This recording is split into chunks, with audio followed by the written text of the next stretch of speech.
Paper leak કૌભાંડ મુદ્દે કોંગ્રેસ આવી મેદાનમાં અમરેલી જિલ્લા કોંગ્રેસના કાર્યકર્તાઓ સૂત્રોચ્ચાર સાથે પહોંચ્યા કલેક્ટર કચેરીએ નીટ પેપર લીક અને કેન્દ્રીય શિક્ષણ મંત્રીના રાજીનામાની માંગ શિક્ષણ મંત્રી રાજીનામું આપે તેવા સૂત્રોચ્ચાર કરાયા વિદ્યાર્થીઓમાં ભાવિ સાથે થતા ચેડાથી સરકાર સામે કોંગ્રેસ નારાજ કલેક્ટરને આવેદનપત્ર મારફતે રજૂઆત કરાઈ 12 વર્ષમાં કેન્દ્રમાં ભારતીય જનતા પાર્ટીની અઘોષિત કટોકટી જાહેર કરવાવાળી સરકાર પેદા થઈ છે। શિક્ષણમાં વ્યાપક ભ્રષ્ટાચાર થયો છે। ભ્રષ્ટાચાર તો ઠીક, પણ શિક્ષણનો વેપાર કરનારા આરએસએસના દલાલો શિક્ષણ સંસ્થામાં ઘૂસી ગયા છે અને પોલીસ ખાતામાં પણ આરએસએસના દલાલો ઘૂસી અને સિવિલ ડ્રેસમાં પોતાને પોલીસ ગણાવી અને બેરમીથી વિદ્યાર્થીઓને જે કંઈ માર્યા છે અને એ અત્યાચારમાં આપણી એક બેન દીકરી કે જે ખરેખર શિક્ષણનો અવાજ ઉઠાવવા માંગતી હતી એમનું કરુણ મોત થયું છે।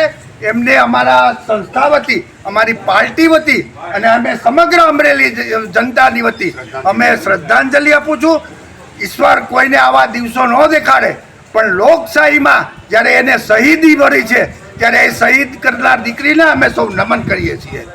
મિત્રો, 35 વર્ષના શાસનમાં ગુજરાતમાં અને 12 વર્ષના શાસનમાં દેશમાં વ્યાપારીકરણે એટલી માજા મૂકી છે કે શિક્ષણ વ્યવસ્થા પડી ભાંગી છે।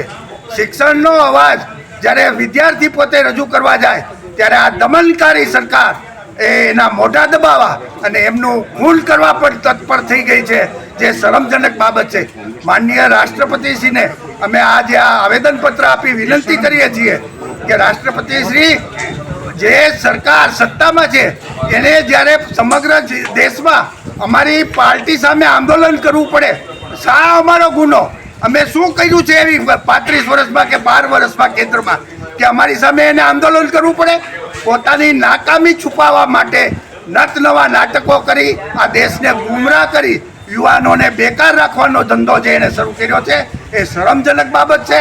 અમે એને સુરત વખોડી કાઢીએ છીએ અને આવનારા દિવસોમાં અમે વિદ્યાર્થી સાથે નહીં પણ સમગ્ર જનતા સાથે આંદોલન કરી આ દેશમાં લોકશાહીનું રાજ સ્થાપવા કટિબદ્ધ છીએ। જય હિન્દ, જય ભારત।